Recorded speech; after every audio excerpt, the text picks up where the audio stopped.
Welcome to the BusinessSpeak Podcast, where we take everything you need to know about being successful in business and make it easy to understand. Whether you're a longtime business owner, newer to this entrepreneur stuff, or hoping to run your own company in the future, you've come to the right place.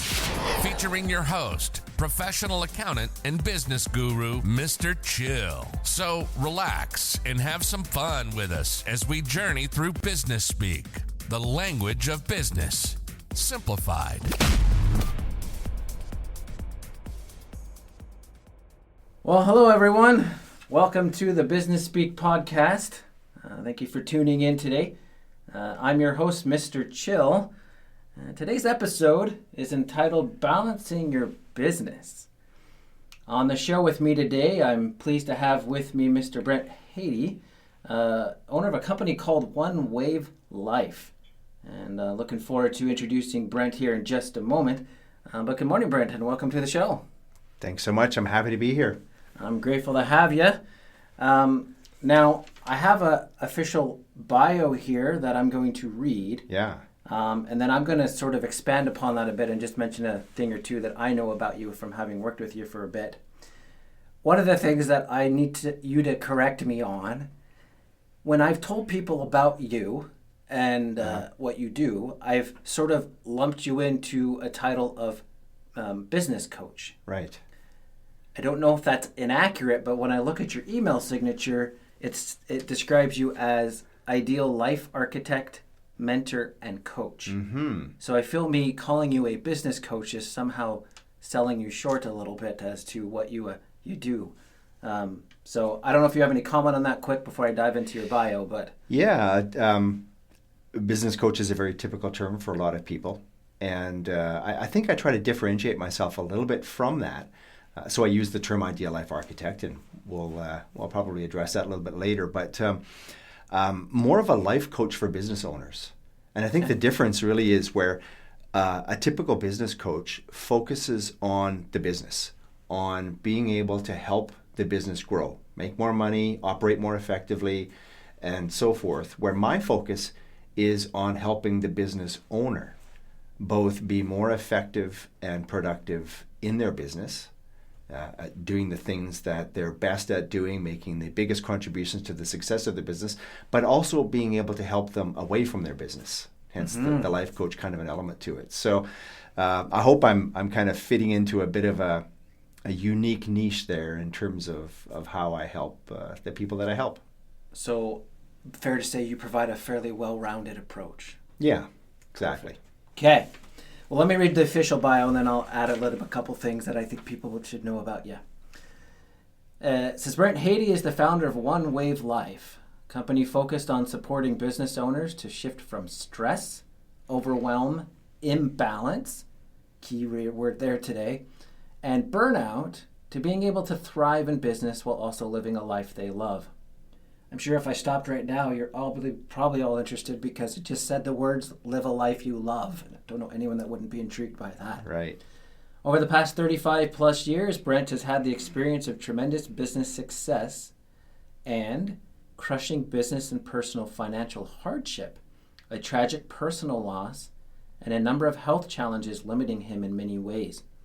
Many days over a 7-year span, he was struggling just to breathe and keep himself from drowning in overwhelm, stress, grief, and a poisonous inner dialogue. Mm-hmm. Maybe some of you listening today can identify with that, and I think that's going to help make Brent be a little bit more relatable. It says, but he shifted. He learned so many lessons from the many entrepreneurial traps he fell into and the many difficult experiences he had. Out of that gradual shift came a personal and professional evolution that led him to create One Wave Life.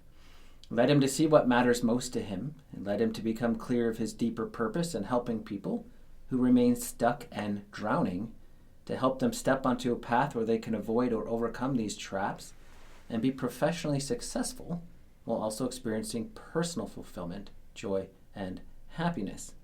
He lives and breathes the work-life balance he supports others to achieve. Now that's where the official bio for Brent ends. Yes. But let me just make a couple of comments and maybe ask you a question or two. All right. First comment, and I will say this, I I should back up. There's a financial advisor that I will often refer to, and one of the reasons I love referring to him is because he will never advise his clients to invest in anything that he doesn't personally also have skin in the game in. Right. And so you can trust that when he says, hey, you know what, you're going to want to invest in this, he's not going to advise you to do anything that he wouldn't do himself.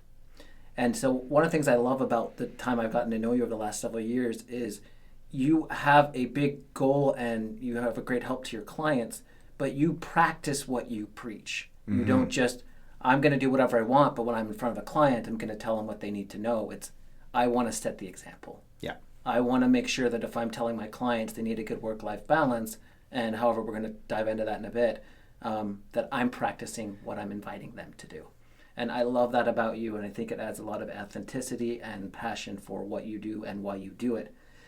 One of the questions I can have for you, and you don't have to answer it, especially if it's too personal, but you've mentioned in here personal loss, financial hardship, health challenges, struggling at parts of it to even want to just breathe being a success. Is there anything you want to dive into that before we get into the episode today? Anything you feel like you want to share that might be help anyone? Yeah, I think from my own perspective, from my own past, it's a part of why I'm on the path that I'm on, right? I've had the experiences that I've had. Back in the day, they weren't so positive, and it's really because of those that I am the person that I am today, that I do try my best to walk my talk each and every day that I can, and I'm not perfect. I never will be, but it helps to bring about some of the things that that you mentioned in my bio about just being able to live a life of joy, being happy, being healthy, and thriving in the ways that are important to me, without, I guess, going super deep into my story. If you've got some questions on that, I'd be happy to answer them. But I was influenced early on, like so many are, getting into business. We tend to start from the standpoint of, I'm good at something and I'm working for somebody else, and hey, why don't I just start a business and do it myself? I'll keep all the money and I'll have all the freedom and it'll be so easy. And then you step into it and then you get that sudden wake up call of, oh, not so easy, right? and many people, not everybody, but many people do step into business that way. And that's the way that it was for me.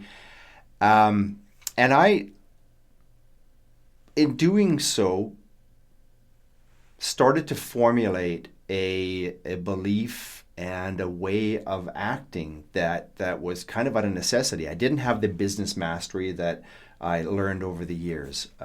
My business partner and I at the time, we say we were a little too stubborn, a little too stupid to get the help that we needed, and we thought that we could just kind of figure it out along the way.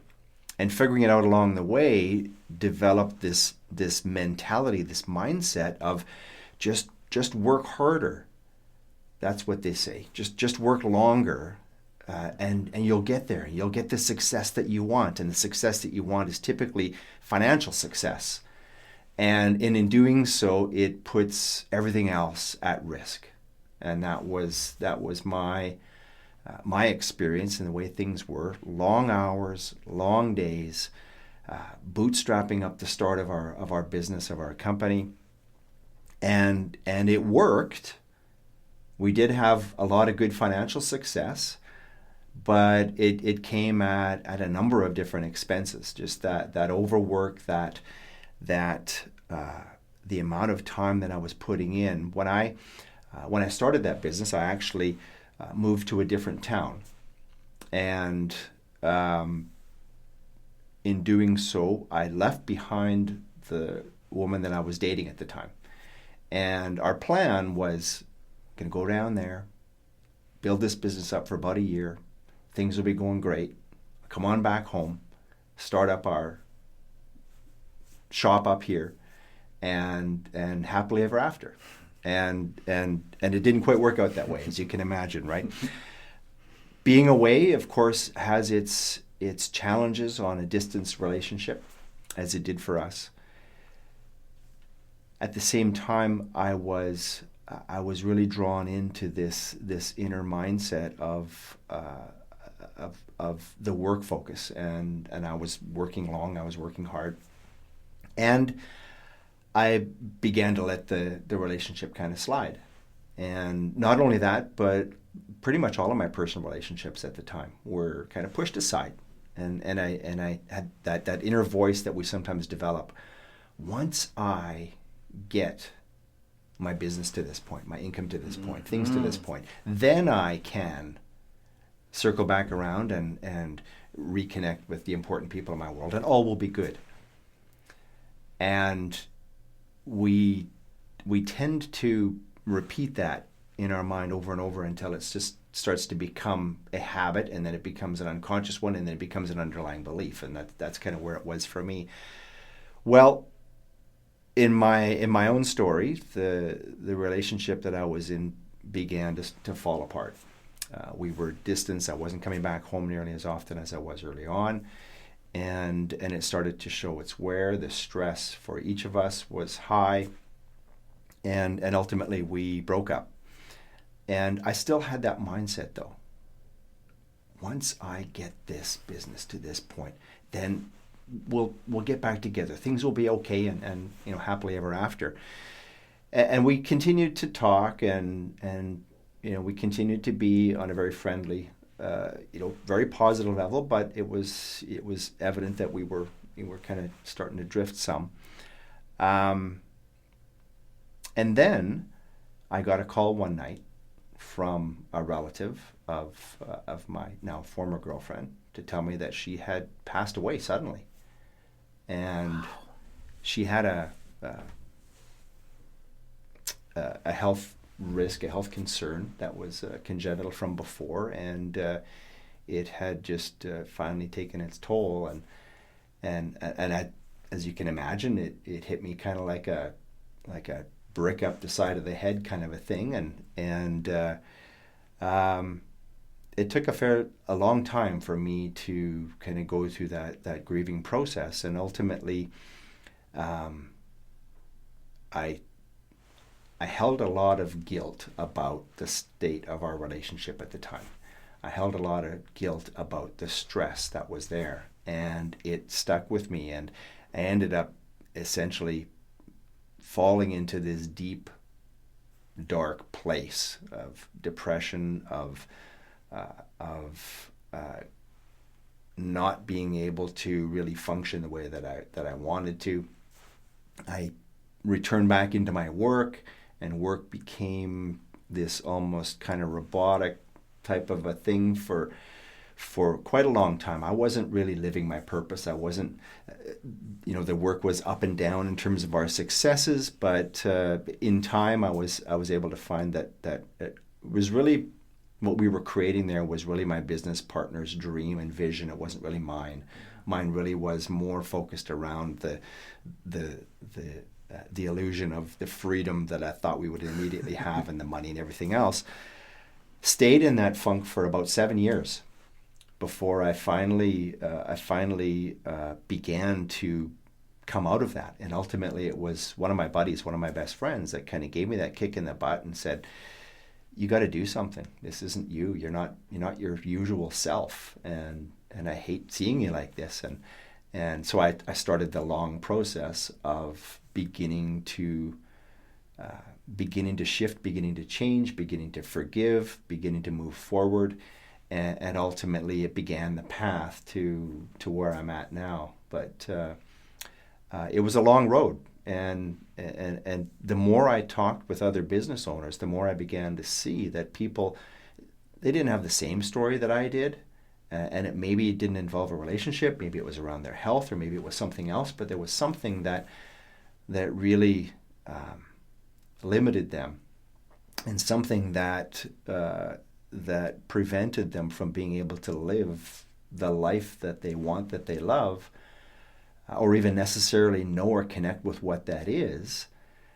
And therefore their everyday experience was full of stress or overwhelm or imbalance or burnout, it began to formulate my own path to change for me, for my life, at the same time that I wanted to help others avoid it, prevent it, or break free from it if they happen to be caught up in it, and finding those ways to support them to see it and carve a new way.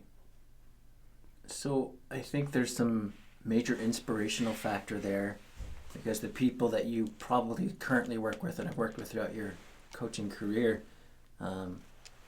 again, it's not just some guy who's read up on a book on how to help me be successful and find it. He's done it himself. He's been in the dark side. He's come through that, worked his way through it, and because of that, I think he's in a better position to be able to help other people through it. And I think that's amazing. So thank you. Just one other quick question about your business, and it's just tied into your name. Now, when I first met Brent, he owned a company that I think was called Entrepreneurial Freedom. Yes. At the time. Yes. And at some point in the last year or two, went through a bit of a rebranding and name change to this One Wave Life. Yes. You want to just give a brief kind of explanation or just backstory behind that? Yes. Well, Entrepreneurial Freedom. I still like the name, but I was finding it was interesting because people were having a hard time saying the word, let alone spelling the word. and the freedom piece is certainly a big part of what I do. It's about helping people achieve and create freedom so that they can live, can work, can grow a business, can do the things that they want in life the way that they want to. And everybody's going to be unique in that way. One Wave Life came out of a couple of things, really. One, my own affinity to water, to the ocean, the underwater life, overwater life, and that kind of stuff. It's just a big part of who I am. But the other part of it is more of a part of the shift or the transition. And when you think about the struggles that people have, it's an awful lot like you're out in a stormy sea and the waves are crashing down from all different angles on you, and some days you feel like you're drowning, and other days you feel like your head's just barely above water and you can barely breathe, and those waves are hitting from all different areas of one's life. And a part of what I'm doing in One Wave Life is to help people to be able to get their head above water initially, just to be able to breathe, to be able to take a breath, look around, and see the next step that they want to be able to take. After that, it's all about being able to harness the power to rise above those waves crashing all around, and then to ride one wave after another towards the calmer waters of an ideal life, a thriving business, and the happiness that we are looking for, both at work as well as at home and elsewhere. Well, that's pretty amazing. You mentioned an affinity for water. Sometimes I feel like us living in Alberta, maybe we need to relocate towards the oceanside city, but that's okay. I would invite you, listening or watching, to check out Brent's website, onewavelife.com. You can book a session with him. You can. He has a lot of support groups and programs, and does all sorts of amazing things in his work there. So I invite you guys, if you get a chance, to head over to his website at onewavelife.com and check him out there. Now, when we were trying to figure out what we're going to talk about today, as I mentioned, the title of today's podcast episode is called Balancing Your Business. So I'm going to take just a minute and sort of explain the details of the financial side of what that refers to, and then we'll dovetail it back into why I think Brent's going to make the perfect guest today. So let's rewind for a second, kind of high level. A business, over the course of a duration, it could be a fiscal year, it could be a quarter, it could just be a financial period, is going to produce what are called financial statements. And those financial statements can be quite lengthy, but in high level summary, we have an item called a balance sheet, so called because it literally mathematically balances. The top half balances out to the same amount as the bottom half. We'll get to that in a second. We have an income statement, sometimes called a profit and loss statement, which tells you how much income or profit or loss that you've made over a period of time. And sometimes people get these two statements confused. So one way I like to think about this is a balance sheet is sort of a little picture, a snapshot of what you own or what you have at a moment in time. For financial statements purposes, we'll say at the very end, at 11:59 p.m. at the end of a certain period, it's what existed at that moment in time, good and bad. Whereas an income statement or profit and loss is going to show you what happened during a period of time and the change that happened and the transactions it created and everything that happened during that time. There's also one called a cash flow statement, which, as its name would suggest, would tell you what happened to all your cash. And some people don't care how much it says they make on paper. They want to know why the bank account balance isn't as big as they would like it to be. And sometimes that's their most favorite statement, is to look and like, where'd all my money go? It says I made money because I paid tax, but I don't see it in the bank account. So where did the money go? So that cash flow statement's helpful. And then there's other things. There's footnotes and annex things and stuff. But those are kind of the primary ones. Today we're going to focus on the balance sheet. So let me just explain a little bit what the balance sheet is, why it's called that, and dovetail back into why Brent's here today. So a balance sheet on its surface, as mentioned earlier, is just literally a mathematical balance between assets that a company or business owns and the offsetting side, which are liabilities and equity. And so a balance sheet literally just means that the asset number is exactly equal to the sum of the liabilities and the equity. Ironically, this is probably not a very good name for a financial statement because it may not really matter that much that mathematically these things agree. And so a newer name that these balance sheets come to be known by is often called a statement of financial position, which makes sense. Again, it's a little snapshot of what you have at a moment in time and would probably accurately reflect to some degree, your financial position at a moment in time. But the thing is I want to go back to this concept of a balance sheet. So it's still called that because our assets should be equal to our liabilities and our equity. Not dissimilar, actually, from how a bank might look at you. If you were to approach a bank for financing, they're actually going to do a bit of a balancing act themselves, and they're going to look at something called your debt to equity ratio. And effectively what that tells them is this company exists. Now, it either exists because it's profitable, or it exists because it's highly in debt, or perhaps it's got a good balance of the two. And so they'll look at that debt to equity ratio, and if they're going to extend you more debt, they want to know that you have enough equity to kind of balance things out. So if you look at a balance sheet, in theory, it will give you some idea of how well balanced that business is.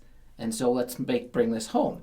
When you're running your business, you would want to look at your balance sheet on a pretty regular basis because it's going to give you some idea of how well your business is balanced, how much of your business is functioning because it's in debt.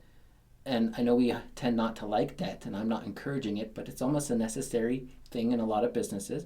And how much of your business is being financed by equity, and how does that compare to what you have as actual assets? So balance sheet would be a good thing to look at.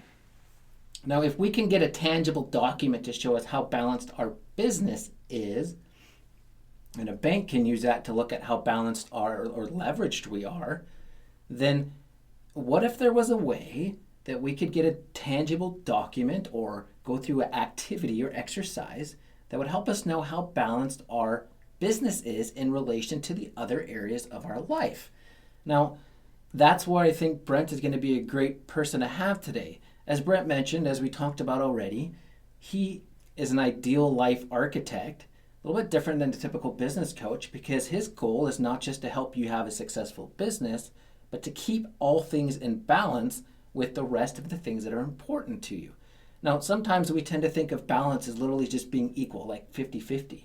But I think everyone's going to have a little bit different priorities as to what they find balance is to them.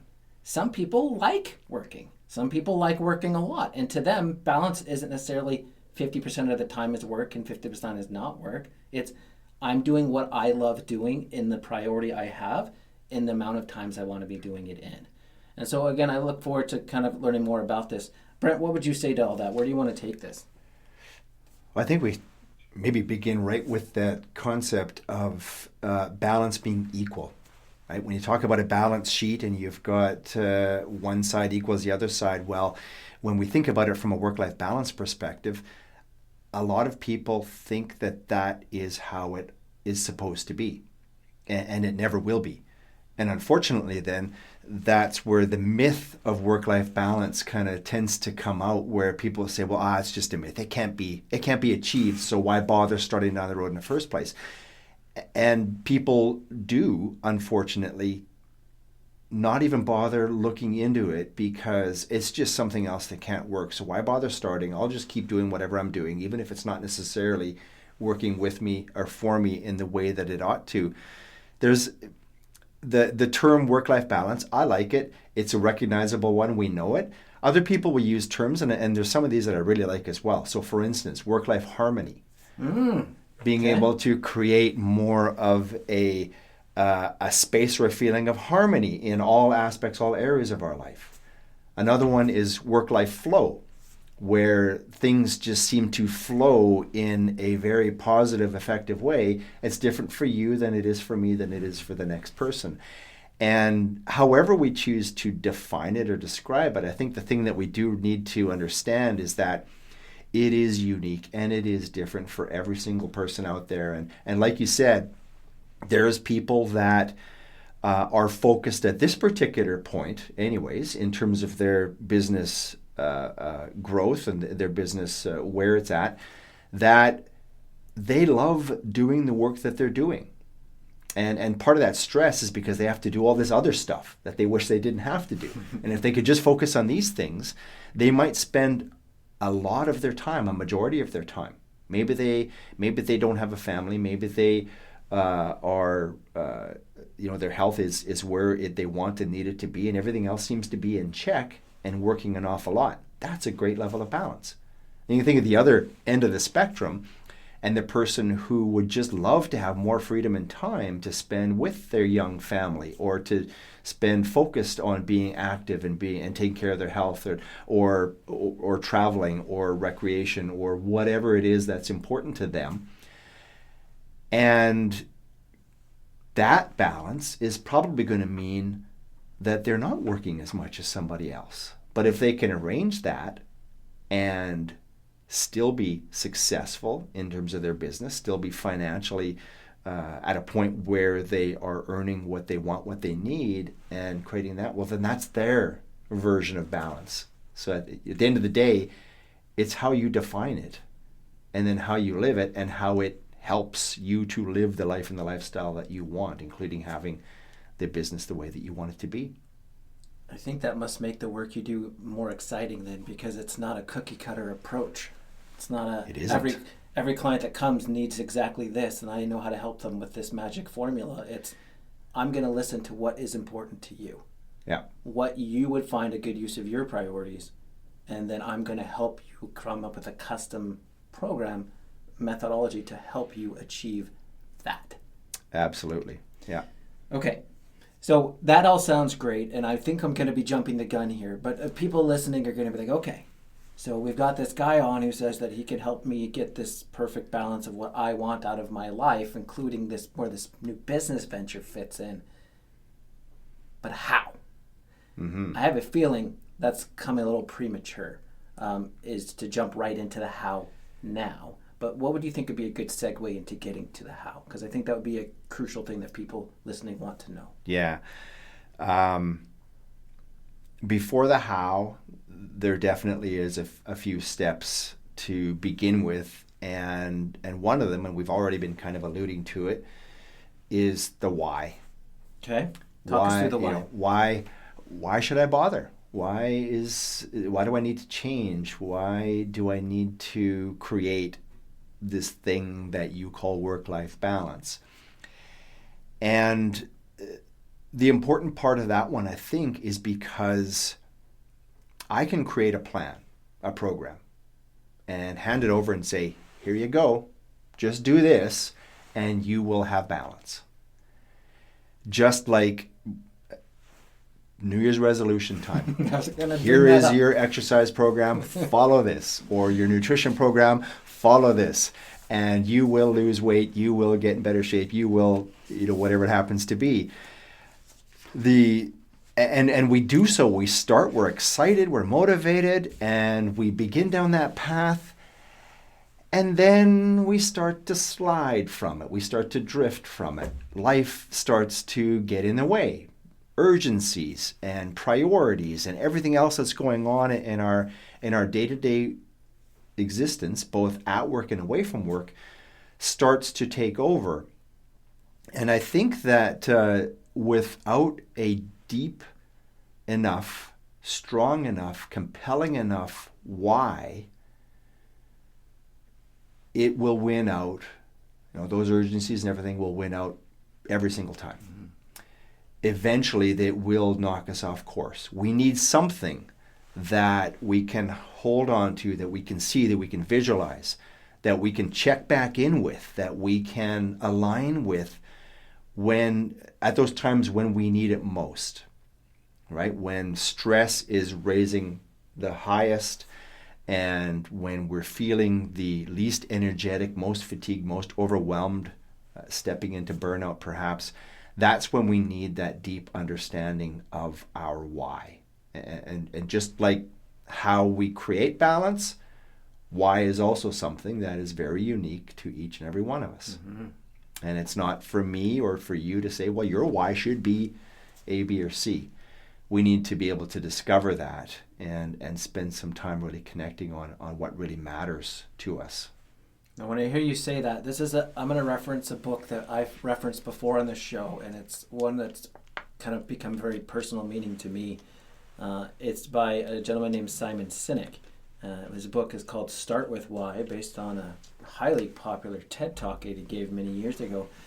There's a phrase in there that I've quoted on the show before, but I'm going to bring it up again because I think it ties into what you said. He says, people don't buy what you do, they buy why you do it. And I've always looked at that up until a moment ago as when we run a business, we need to make sure our customers, our clients know why we exist, because they care more about why we exist than what it is that we do.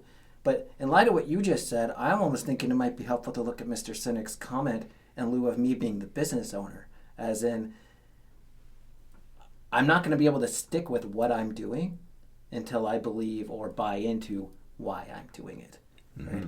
And when I'm going through those hard moments, when I'm going through those moments where I just want to give up because it's hard and it's going to come, it'd be foolish to me think that it's always going to be fun. There's going to be hard days. There's going to be hard moments. There's going to be rough times.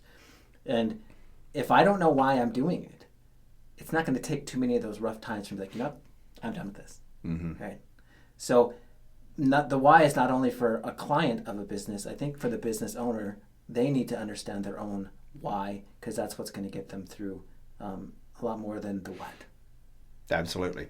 There's so many things. There's so many influencers out there in our world that if we don't have some clarity of our why, and this does speak both at work as well as away from work, and usually it's even at a step up higher level than that applies across the board from a business owner's perspective. We can fall victim, if you will, to those pressures and to those influences. And one of the things that I utilize myself and then I do with many of my clients is we create something that I call the ideal life compass. Okay. Right? So you think about a compass, and a compass is meant to kind of guide you and keep you on track with the direction that you want to go. And like I said, if you have the plan, we can be following the plan. But if we are following the plan, the strategy, the step-by-step process, but we're actually taking it in the wrong direction, and we're, head down, blinders on, efficiently, effectively working as hard as we possibly can, and we stop and we pause and we look up and realize that we've been going well off on a tangent, then there's a whole lot of time, a whole lot of energy, a whole lot of frustration to bring us back on course. So when we have a guiding light, if you will, at compass, something to align with that can apply both in your working world as well as your personal world, it's going to allow you to make decisions based on whether or not they align, to be able to take steps, actionable steps, again, based on whether or not that they align. And if we continue to stay aligned as best we can, we know that we're going to be able to take our business and take our life in the direction that we want to go. It's not a destination that we're necessarily aiming for, but it is more of a direction, and things will happen, a day, a week, a month, a year from now that we can't foresee right now. But if it's based and anchored in things that are important to us, our why, then we know that all the little ebbs and flows, all the little course corrections and changes are going to keep us staying along that line. Yeah, thank you for sharing that. One of the thoughts I was wondering, I'd love for you to answer, is I can just picture people who are listening saying, well, I know my why, like it's possibly why I started the business, it's possibly why I'm doing all this, because I see my why at home with my wife or kids or spouse or whatever the case may be. Mm-hmm. But it's always up here. I'm going to assume, perhaps incorrectly, but it would be beneficial to take the time and energy to craft that why into a written form. Would you agree? Is that an important concept? Absolutely, and that's a good assumption that you make in that respect, because even if we go through a process of writing it out, crafting it, and having it on a piece of paper or on the computer, and then we just file it away in a folder or in a desk drawer, and we never really look at it, it's going to again be quickly overwhelmed by all of our day-to-day life and work urgencies and tasks and steps and things that we're doing all the time, such that we kind of forget about it. So not only do we need to create it, but we need to utilize it in an effective way. And we can do that by, for instance, if we have a morning routine that we start our day with, one of those steps as a part of the morning routine can be to read and reflect on our why. And when in terms of that ideal life compass that I've mentioned, there's really three kind of component areas to that I have. One is our core values, and getting in a clear connection with, a clear identification of what our personal core values are. A second one is our underlying sense of purpose, a deeper sense of purpose.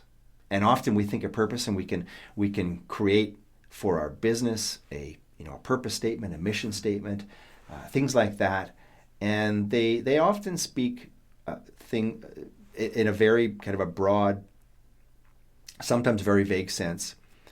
But I think what needs to happen for a business owner is that we need to have a purpose statement, an underlying sense of purpose that is more than our business, that is really speaking to who and how we are, the impact that we want to make on the world, the mark that we want to make, the legacy that we want to leave, things like that, such that if our business was taken away, we sell it, or it goes bankrupt, or we're in a career and we quit, or we get fired, or we get laid off, or we retire. Now what? How do we, what do we do next? And when we have a clearer idea of what that sense of purpose is, now we can use it to decide the direction we take our business, how we run our business, how big we want to make our business, where we have all those kinds of things that kind of go along with that, but it also speaks away from it as well. And then that goes into the third part, which is your vision. Your longer term vision of really is speaking to the direction that you want to live and lead. What is the life and lifestyle that I want to live? What is the impact I want to make in doing the work that I'm doing in the company that I own? And when we have all of those three aligned, and we have them in a written out manner, in a a way that is written that is compelling, inspiring, and motivating, and we read that to ourselves out loud, however we want, on a day-to-day basis, say first thing in the morning as a part of a wake-up routine, it acts as an affirmation. It reminds us every single day, this is what I'm getting up and getting out there and going and doing. And if it's predominantly focused around work, okay, that's a part of our balance. Or if it's doing the work that we're doing because we know that it's ultimately going to lead to the freedom so that we can also live the life and lifestyle we want away from work, great. That's what the balance is for another person. But that's, I think, one powerful way that we can do that is that morning affirmation, that morning energize, get your day going process. I've never actually considered doing that before. Like, I've talked to many people who have like daily affirmations that they would say. I've never connected the idea of making a morning routine with affirmations, like tying into your like business purpose and just sort of your overall life's goals and purpose. So, yeah, that's kind of a cool idea. Now, this is probably the $1 million question, and I think we've talked a little bit around it, but maybe if we can just sort of wrap this one up nicely in a bow for a second. Yeah. In your opinion, of which I personally would value greatly because of what you spend your career doing, why do you think people struggle so much to have this balance, this, we called it a myth sometimes of a work-life balance, but we've defined it a bit, but what do you think is one of the leading causes or some of the leading causes of that? Why do people struggle so much with that? One of them, I think, is because sometimes it feels unachievable, or it feels that it's so far out there that it would take so much effort, so much work to get there that I just don't have it within me, and not now, right? It's one of those things that I think people have that inner dialogue that says, once I get to this point, then I can start to think about creating work-life balance. And I've heard that a lot. I bet you have. Where two things that people tend to struggle with right off the start. One is a lack of time, and the other one is a lack of direction or vision, which is a part of this Ideal Life Compass, which is a part of our why. And when we don't have clarity of the direction we're going, then we tend to fall victim to simply doing what we think needs to be done, the day-to-day things, or waiting until it sort of drops on our lap, as opposed to making it happen for ourselves. And then the other one in terms of time, and that's the age-old, once I have more time, then I can. Mm-hmm. And if we don't start working on how to create more time and more freedom, we'll never get more time and more freedom, because the carrot always will dangle a little beyond our reach. And as soon as we start to get close to something, as soon as we get close to a goal or a point of maybe some more freedom or some more balance, well, something else now comes in to take its place, and it pushes it out there a little bit more and never seems to arrive. It seems to be able to arrive, I should say. Can I read a quote to you? Seems a little bit relevant. Mm-hmm. I don't know who this lady is, but it makes me want to learn about her because this quote just really hits home to me. It's by a lady named Betsy Jacobson. Here's what she says. Balance is not better time management, but better boundary management. Balance means making choices and enjoying those choices. Yeah. Now, you already said it, and I've heard many people say it, and I'm guilty of saying it all the time too. If I only had more time, then I would. Yeah. Or sometimes I'm like, if the Beatles were correct and I had 8 days a week, right? Think how much more I could get done. That time is, I think, is the great equalizer that separates the billion-dollar business moguls of the world and us. We all are still working in the same time constraint. Yeah. So I don't think it's time that is really the problem. And obviously we can't create more time. No. So how do you feel about that? It's what we do with the time. How do we prioritize, right? We, from a business owner's perspective, we have so many things on the go, and everything feels like a priority. And if we just, use the adage of, well, just focus on your priorities. Well, there's still too many for 24 hours in a day and 7 days in a week. And it comes down to urgencies taking over. And I mentioned that a little bit earlier, where when we think about things like our vision that we want for our life, we think about the values that we hold to be true, a sense of purpose, that kind of stuff. We think about our whys. They are important, but they're not necessarily urgent. And because of that, when push comes to shove, the urgent stuff tends to bump the important stuff from our calendar. And we've heard that before. We've seen that before. I'm sure everybody's experienced it. You go back to the New Year's resolution in terms of exercise or eating healthier, and the exercise one especially. We start off and we put it into our calendar 5 days a week for an hour or half an hour, whatever that time is that we're going to do. And next thing you know, there's an urgent meeting, there's a deadline on something, or there's something in another part of our world. And what do we bump? Well, we bump that because, I can just do that tomorrow. And then tomorrow we bump it again, and then the slide begins. So it leads to the need to look at how, and you mentioned earlier, okay, how do we start to get to this point? Well, I think once we understand our why, then we need to understand sort of the what, right? What is our current reality? Where are we at with that before we can really step to the how? And a part of the how that we're already beginning to check into here is around boundaries, is around priorities, is around making clear and conscious decisions of what we do with our 24 hours a day, 7 days a week, not 8 days a week like the Beatles would like us to believe or hope for. But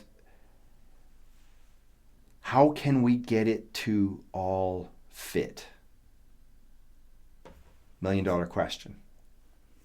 Well, I'm reminded of a little demo that I saw Stephen Covey do.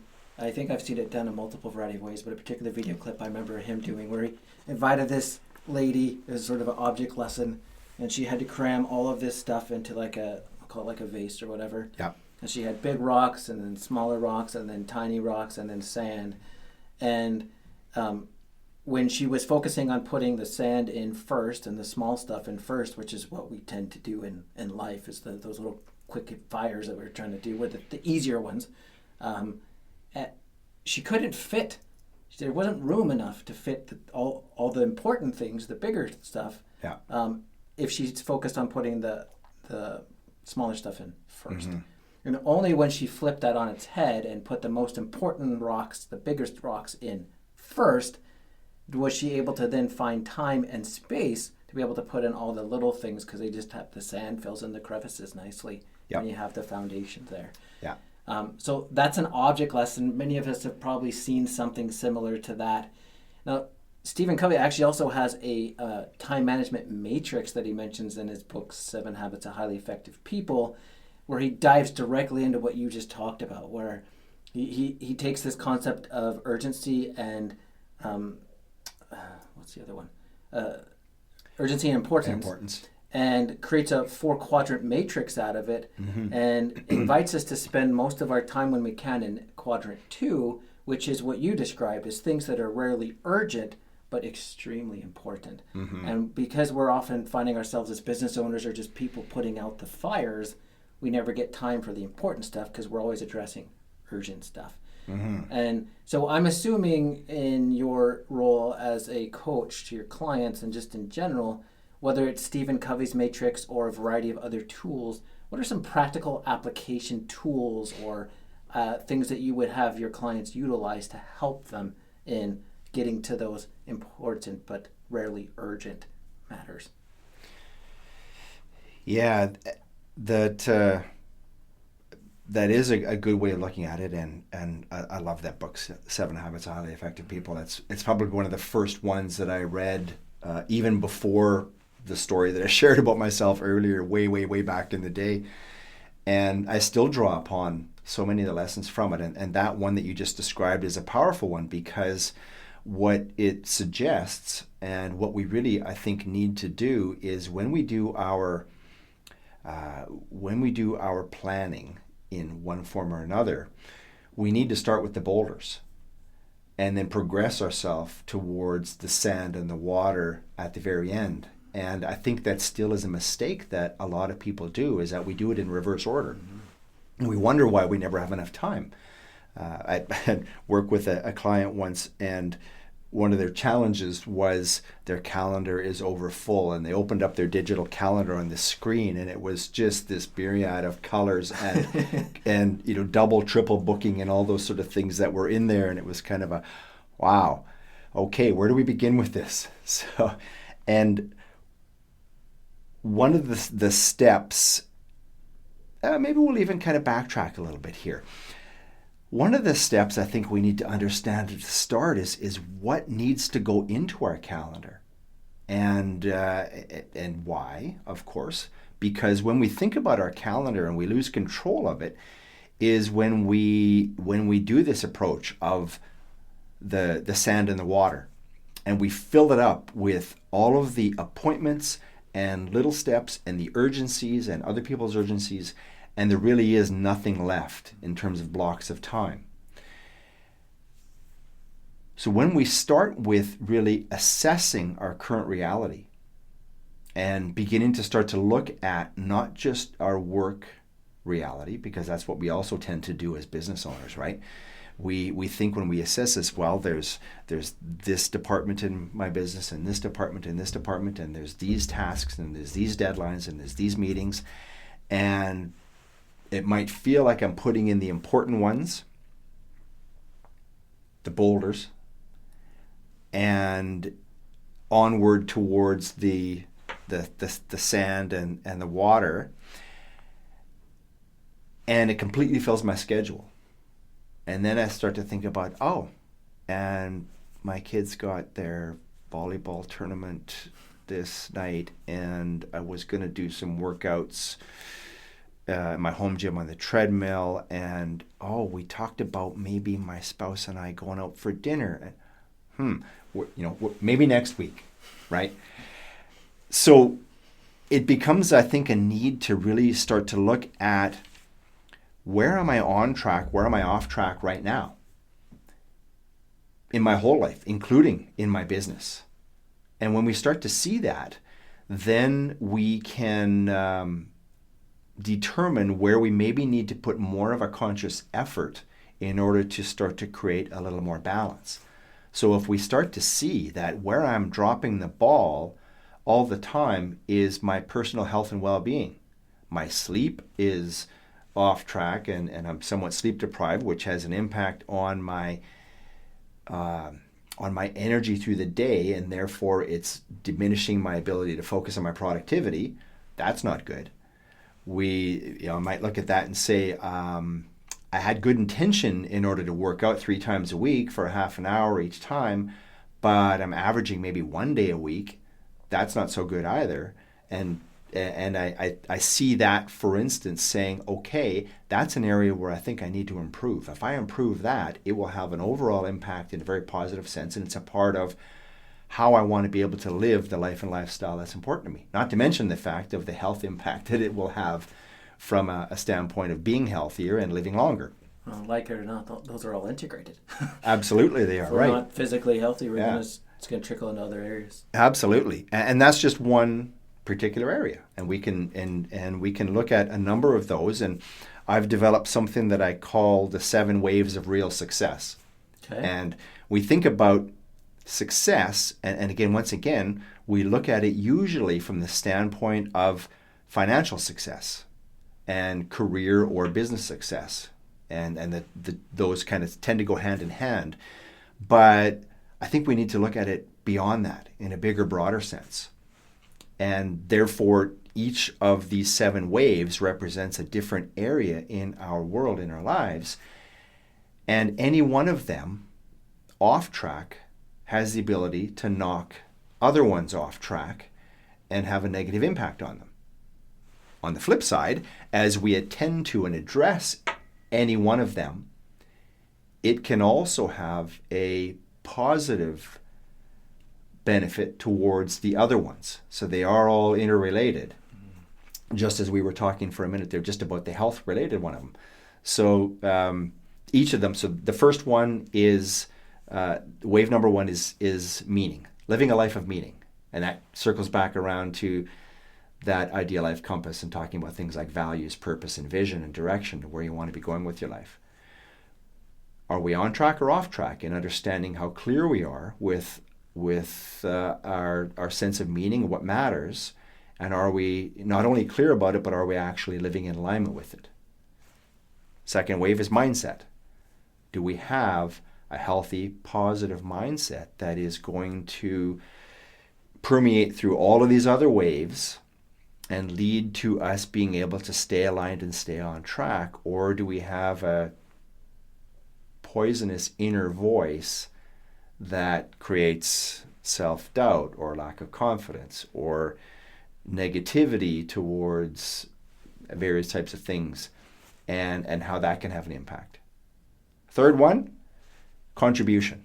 This is the one that speaks to our work, right? It speaks to how we make a difference, how we make an impact, how we support the clients that we work with, how we succeed in operating the business that we have or the career that we're in, and make a difference in the lives of those that we reach. Now, this isn't only about work. So from a business owner's perspective, this is working in your business, delivering to those that you work with. It's about working on your business to be able to have it grow and develop and evolve. But away from your business, this could involve community work, for instance, where we're giving of our skills, our time, and our energy to make a difference in those that we reach. And for some people, that's a very important thing, and that's great. So contribution becomes the third wave. The fourth and the fifth wave are around our self-care. Fourth wave, is vitality. And vitality is all about adding life to our years. And the way that we do that through the way that we take care of ourselves. Healthy eating, nutrition, exercise, lowering stress, better sleep, and maybe recreation, sport, the kind of things that we do to keep ourselves a physically active lifestyle. Important in its own right. Sixth wave is longevity. So if vitality is adding life to your years, longevity is adding years to your life. The things that we do to assess our health and well-being, to take the steps that we need to in terms of rehabilitation or therapies to make sure we're taking care of our bodies so that we can live a long, healthy life. Wave number 6, connection. It's all about people. It's about the people in our world, our people at home, our spouse if we have one, our kids if we have them, our closest family and friends, the business partner or our work colleagues or team or employees, all the important people in our world, including our clients as well, of course. The depth of our interaction with them and the quality of the interactions that we have, are we addressing those in a way that works for us, that takes us in the direction of the vision that we want to live and the impact that we want to make? And then the 7th wave, money. And we leave money as the 7th wave for a very specific reason, because for many of us, we tend to have it as our sole purpose. Mm-hmm. And our money, our work, the business or the career that we have, and then we forget about the rest. But if we attend to those first 6, I think that we position ourselves to be able to actually work more effectively, more productively, and earn more, whether it's an individual the owner and the impact in their business, or as it carries through to their entire organization, as far as, say, being the role model, the influence on others. And the money naturally starts to flow more effectively than it would otherwise. So taking care of those first 6 both would potentially naturally on its own help you with number 7 with the money. Yeah. And maybe along with that, though, is if number 7 doesn't go the way you hope, you start a business venture or you have a job or whatever, and you just picture this things continuing to go grand and then they don't. Mm-hmm. If you have those first 6 things sorted out, I think you're in a better position to deal with negative number 7s that come along. Yeah. I think you're absolutely right there, and just like your perspective on it changes. Yeah. Well, and these are, when we look at these, and I look at these with the people that I work with in the sense of assessing each one of them, and each one of them I actually break them down a little bit more in terms of the overall thing is about a 20-point assessment. An assessment is simply it's a picture, a moment in time. It's like this balance sheet we were talking about, but for your life. Just like the balance sheet, but for your life. Yeah.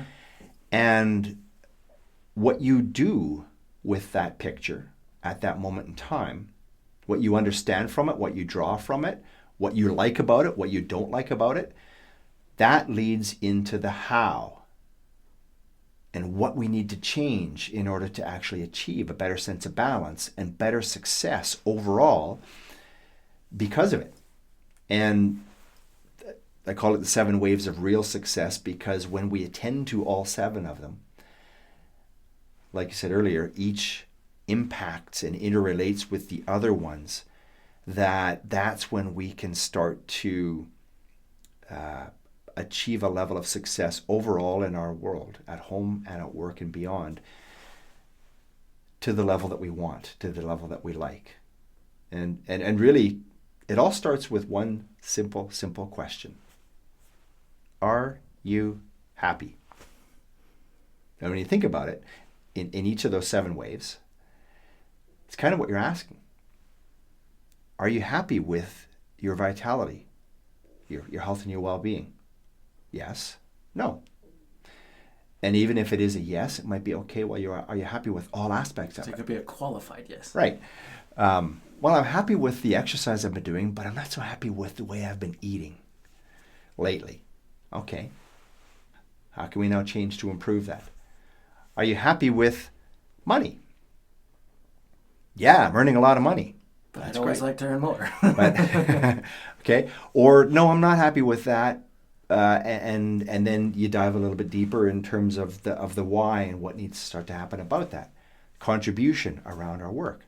Are you happy with the type of contribution you're making and the level? Well, and I've seen a lot of people that are a solopreneur or a small business that there's 1 or 2 or 3 employees. Think of tradespeople very often in this respect, where are you happy with the work that you're doing? And one person says, I wish I could be on the tools more. I just love doing the work that I'm doing. And I have to do all of this other business stuff of invoicing and chasing people down to collect money and put in quotes and all these other things, right? I wish I didn't have to do all of that. Okay, so how do we start to approach toward that? Then you ask another tradesperson, very same profession, similar size of business and all, and they say, I'm just tired of all the work I have to do on the tools. I wish I didn't have to do that anymore. I want to build my business. I want to focus on growing my business and getting it to a next level. I want to build an empire. Both are absolutely right for themselves, but yet very different from terms of what they need to focus on and what they need to work on. So it gives that insight to help you understand what some of those steps of change need to be moving forward as you look at gaining control of your calendar and actually planning out where you go from there. The big rocks, right? Those ones become the big rocks of change over the next period of time. So this assessment you referred to, we're going to refer to it a little bit as the balance sheet for your life, because I love that kind of analogy. Mm-hmm. This is not a one-time thing, right? I mean, starting, crucial, but it's probably not as effective, like you mentioned earlier, if you just do something and stick it in your drawer and never look at it again. So you've got this document, this assessment of where you are in these areas that you've mentioned. Yeah. But doing it once is not enough. How often should someone sit down and have this kind of real assessment of themselves? Like, how often should that be done? My opinion is at least once per quarter. Okay. And then certainly maybe even a bigger, more comprehensive one at year end, whether it be a fiscal year end because that's the way that you want to look at it, or a calendar year end and take the next year ahead. But of course, things change, and hopefully we grow in a positive direction so that 3 months from now, when you assess all the 7 waves and you look at where things are at, several things are moving along the way that you want them to be. And maybe that assessment allows you to look at that and say, okay, now I want to take it to the next level, whatever that next level is. On the other hand, you might 3 months later look at it and go, I had good intentions of working on this. Didn't work out so well. Stories or excuses maybe can come up at that particular moment as to why. Or maybe there's some very legitimate reasons why it was kind of pushed off and shelved for the time being. And it allows you an opportunity again to just check in. It's another snapshot at another point in time to say, yeah, this is still it's still important to me. And things have changed a little bit now, and I can approach this a little differently because of A, B, and C. We're going to double down and focus on it now for the next quarter. On the other hand, you might look at it and say, yeah, 3 months ago I thought this was important, and things have changed, and it's not so important anymore. I'm gonna just leave that be for now, and I'm okay with it. And there is no absolute right or wrong to this process. It's just a process of allowing you to take that next snapshot and seeing where you're at and making some decisions based on that, on terms of how you want to act and where you want to go. And would part of your role as a coach, for example, if you're working with a client who was working through this process, part of your role as a coach would be to both encourage as well as hold accountable?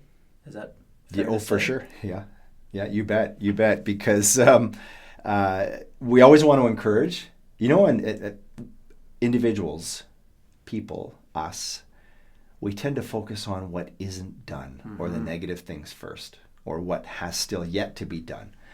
And then when we actually accomplish something, even something that might be big, we just gonna push it off. Okay, I'm done. Next, what now? And I think it's important because we talked about the compelling whys earlier. Mm-hmm.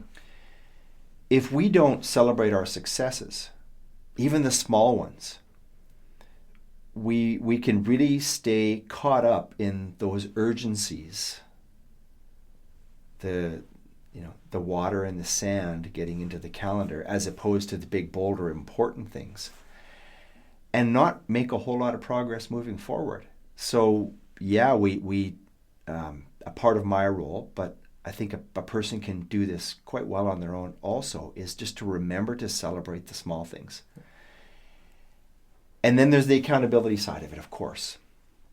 And the accountability side is to help one stay aligned and stay on track, and to actually do what you say you need to do, you want to do, based upon the assessment and what you want to change.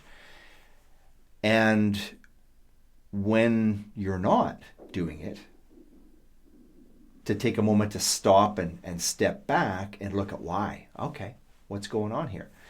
And that's a part of the power of the ongoing coaching support. Again, it can be coaching support from someone like myself. It can also be something that a person has an accountability buddy, someone that is on a similar path to them, and you just agree to check in with one another, say once a week or whatever time frame you want, just to have that conversation. And more often than not, it's less about what the other person says. It's more about what you're bringing to the conversation, saying, all right, I said I was going to do this. I didn't do it. and then, it's like you're catching yourself and holding yourself accountable, but the other person helps to make it more focused and real. Yeah. But that piece of it does become vital, because there's essentially three things that'll pull us off track once we have the programs set, once we have the plan set for ourselves. There are old habits and patterns that will keep us doing the same thing that we've always done, because that's just the way that we've always done it. And they become unconscious at some point in time, such that we don't necessarily think that we're doing them, but we're doing them. And if we're trying or needing to change an old habit, right? Think of, say, come back to the exercise analogy, the snooze button on the alarm. If our old habit is to have the alarm go off at 6:30 in the morning, and then we hit the snooze button 3 times, we don't actually get out of bed until 7:15, 7:30, and yet a part of our plan, our new plan moving forward, is to get up a little earlier, to do this morning routine that might include the Ideal Life Compass, or reconnecting with our vision or direction or why. Our old habit is going to want to have us continue to hit that snooze button until we find a way to break free from it. Sometimes, again, we can do it on our own. Sometimes we need the support of someone like a coach to do so. We've also got our deep underlying beliefs. We all have a belief system, and a belief system that we have learned from when we were really, really small. And many influencers along the way who have helped to formulate that belief system. Some of those beliefs are very positive. They serve us, they support us, and we ought to continue to hold them close and align with them. But we also formulate beliefs that limit us. And they may have started off as something innocently enough and become something that limits us. They no longer serve us, and we need to shift and change away from that. Or they can sometimes have come from a significant event in our previous time, maybe as a child, or maybe at some point in our life along the way, and we have internalized them in a way that that limits us. And of course, over time, they also become unconscious, and they just dictate. That's our inner voice chirping at us.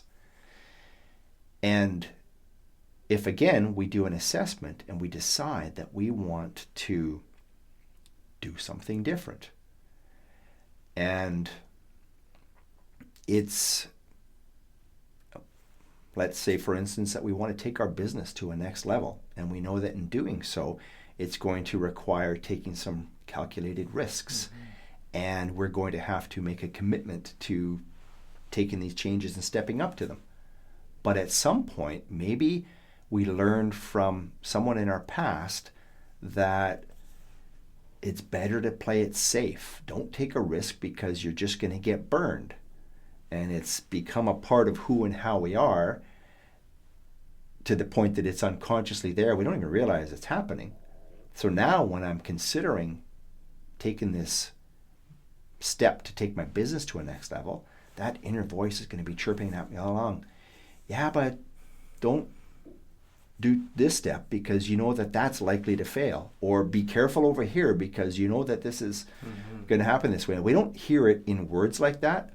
We hear it more just around the emotion that kind of fills in around it. And the inner voice might be chirping, but it might prevent us from taking a step. It might limit us from how we just go for it, or something else.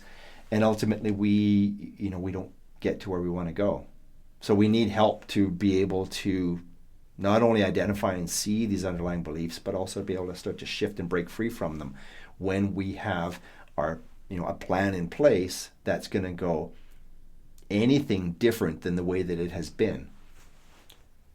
That old underlying voice, it's like it's like the analogy I like to use in breaking free from the limiting belief is like playing the whack-a-mole game when you're going to the carnival, right? We know the whack-a-mole game where the mole pops its head up and you smack it down with the hammer, and then it pops up over there and you smack it down, then it pops up over there and you smack it down.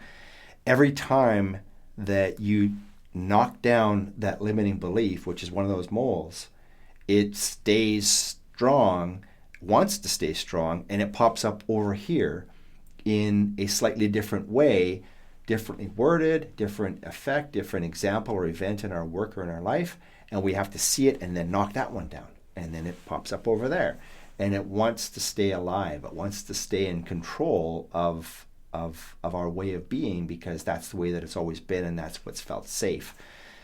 So we got to knock it down over and over and over again until we weaken it to the point where we can move forward the way that we want. Sometimes we can do it ourselves. Sometimes we need the extra help to do so. Very good. Yeah. Well, thank you for doing that. I think we've talked about a lot of good things today. We've talked about the need to find a why. We've talked about why people struggle with this work-life balance concept, and that it's okay that it means different things to different people. We've talked about 7 different waves that you usually will invite people to assess, and then asking yourself the question, are you happy in each of these areas? And once you have that assessment, you can create a plan. We just finished talking about the things that creep up and help kind of derail us from the really good intention plans that we have. I think we're probably at a good point to wrap up here shortly. I want to just share a couple of quick personal thoughts and then some quotes, and then sort of leave you to kind of finish off with anything kind of final words that you may like to impart with the people listening today. Okay. The 2 personal things I want to share with quick. So I don't know if I'd say that I take too much vacation, but I often get questioned by people when they find out that I run a business, especially I run an accounting firm. Why do you take vacation? Or what? You're not how supposed to dare do you that. take vacation? Or entrepreneurs aren't allowed to take vacation? Or Yeah. don't you know that that's something you give up when you run your own business? And I'm like, well, I wouldn't want to run my own business if it meant that I could never go enjoy the aspects of life that I love. And so I found it interesting how many times, though, people ask that question. You're on a vacation, but you run a business. Those things in their mind they're not compatible. Yeah. And then kind of going along with that, though, and we talked about New Year's resolutions. One of my goals, and I've calendared it in, so I know a better chance it's going to happen, is when my kids have a day off of school this year, in 2024, my goal is to have that same day off of work. Love it. Now, I know already the challenge that's going to create, because my 3 busiest months of the year are tax season, which is February, March, and April, which falls right around Easter and spring break. Yeah. And so for me to take a week off of work right in the middle of my busiest season would seem ludicrous to me. I don't yet know how it's all going to happen. But I'm trying my best to calendar in those big, important boulders and trust that they'll find time to put the rocks and the sand and stuff in afterwards. Yeah. So that's me trying to practically apply something that's important to me, because as much as I love my business and I'm so grateful for our clients and everything else, my family will trump it every time. Yeah. And I've always felt bad. I'm like, why do you run your own business if you can't even take a day off to spend with your family? Something's a little wrong here. So I've been trying to realign that. So it is possible, regardless of what industry people work in, regardless of what kind of business they run, even if they're just a one-person show. Yeah. Again, you got to go back to what Brent said. You got to schedule in those most important priorities and the time allotments that are most important to you, and run your business to fit that lifestyle instead of trying to adjust your lifestyle to fit the business you think you got to run. In closing, I want to share a couple of quotes, and then I'll turn some closing time over to Brent. So I try to look up quotes on work-life balance. I love quotes, even if I don't know who some of these people are. Just some of the things they say really help me think about things differently. I know one of these quotes I'm going to end with is one that really spoke to you when we talked about this before our recording today. Let me just read a couple of these others. You can't do a good job if your job is all you do. And that's by a lady named Katie Therms. Nice. I like this one too, and we've all heard this one. I didn't know it was attributed to Dolly Parton. Maybe it's attributable to multiple people. It says, never get so busy making a living that you forget to make a life. Yeah, that's a powerful one. And actually, my brother-in-law is really good at reminding me of that. He's a counselor, like a therapist, and I've often asked him if he enjoys his work. He's like, well, I enjoy my work, but I have my work so that I can enjoy my life. Yeah. And I've always appreciated that approach. And then ending with this one from Zig Ziglar that you really liked, and if you want to add to it, I'll feel free. It says, I believe that being successful means having a balance of success stories across the many areas of your life. You can't truly be considered successful in your business life if your home life is in shambles. So Brent, with that in mind, where do you want to kind of close us out today? Yeah, that quote is, I love that because it kind of speaks to that concept of real success, and that real success is beyond just the money, beyond the business. It's your whole life. And it is something that is unique and different to everyone. And it comes down to that why. And thank you for sharing as you did. And you said that in people hearing that you take a vacation, or that you take a lot of vacation time or days off or whatever that looks like, and it puzzles them and it surprises them. And it's because I think a lot of people are so blindly caught up in that ideal of what should be that it becomes unconscious, and it just drives business owners are supposed to work all the time. Business owners are not supposed to take time off. And it's just a foreign thing when someone says that they take time off, that they look at it from the standpoint of that just doesn't compute, right? Yet when you do take time off, and I'm getting the sense of that from what you're saying here, you not only do you enjoy it because a bigger part of your why is your family and time you spend with them and the things that you're doing, but you probably come back recharged, more energized, and actually more effective in the work that you do. Very much so. Yeah, and that's an important piece, I think, that we can try to remember, because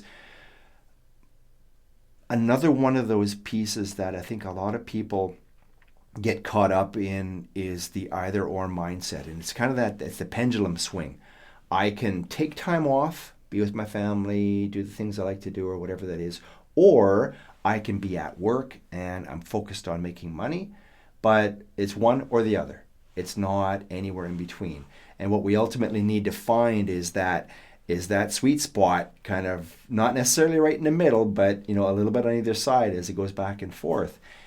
And maybe a couple of things to leave with today in terms of the how, and some things that people can actually take and do for themselves right now. And it sounds like you're already doing this to a certain degree, and it brings it back around to Covey and the rock analogy.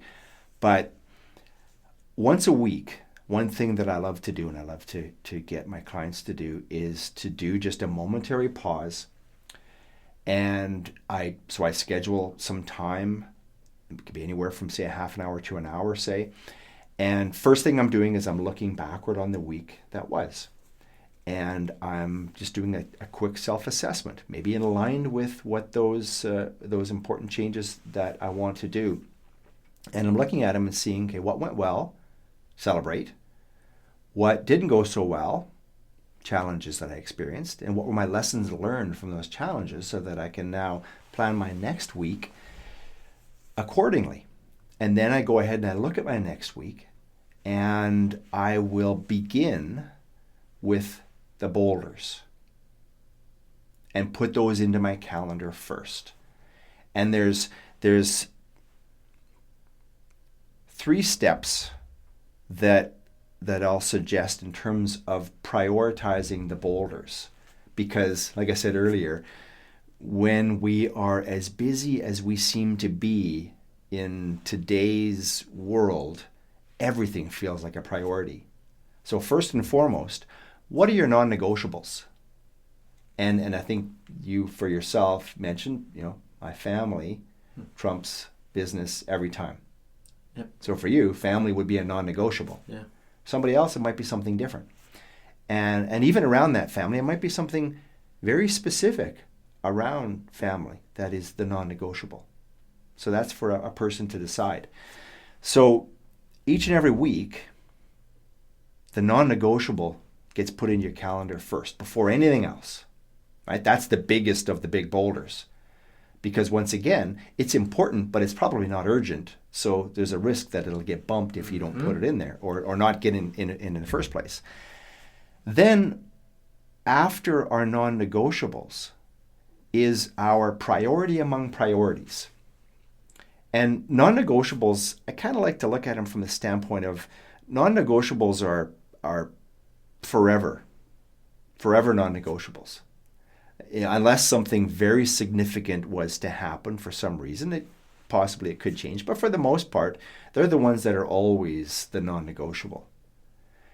The priority among priorities is something that may change. It might be, so it's the thing that is next in line. If I was to say, okay, once you've got your stuff about your family into your calendar, and if you could only do one other thing or focus on one other thing in this week ahead, what would it be? Nothing else gets added in yet. And everybody's going to have a bit of a different thing there. It might be on the personal side, away from work, or it might be something that's directly, certainly focused on work.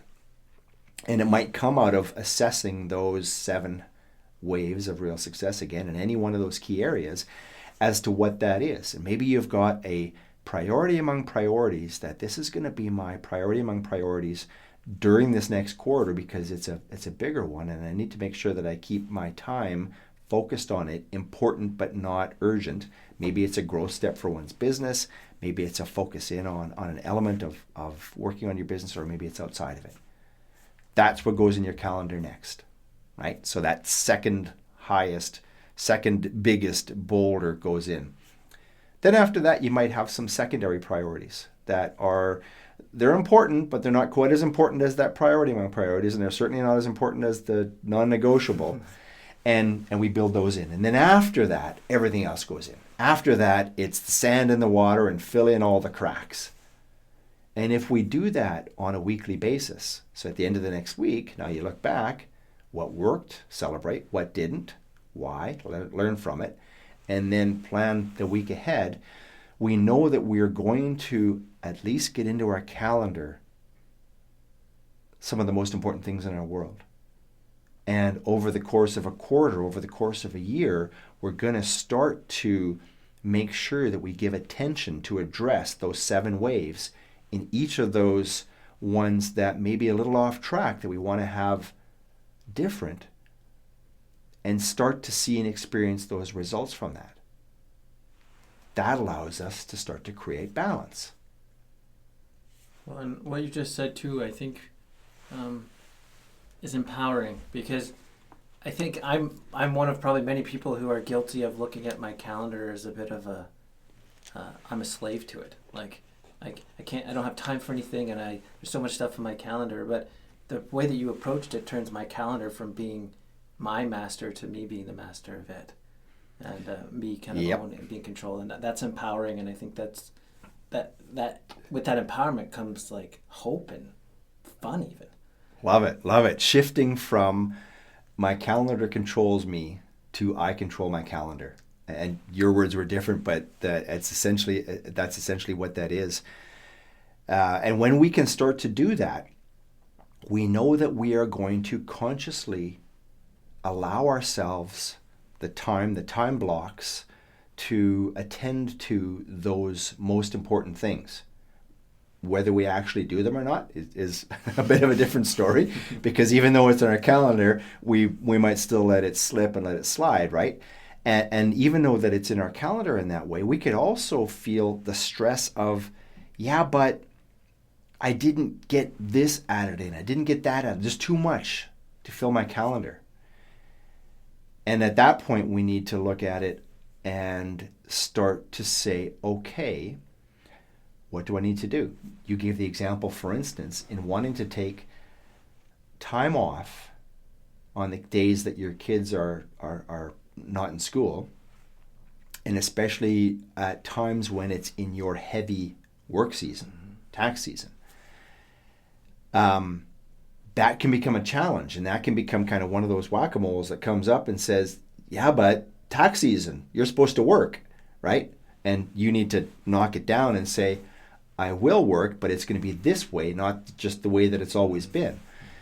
And a part of that is figuring out, and this is going to be something that's unique and different for everybody, what kind of support do I have? Are there things that I can delegate during that time? Can I empower my team to handle that and help them understand and see the importance, the value of that in a way that works for them and for you, such that it's going to reciprocate with them at a different point in time, perhaps, and plan accordingly. And maybe it's the delegation piece to others, or maybe it's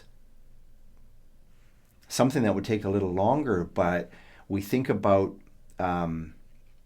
automating certain aspects of the work that we do.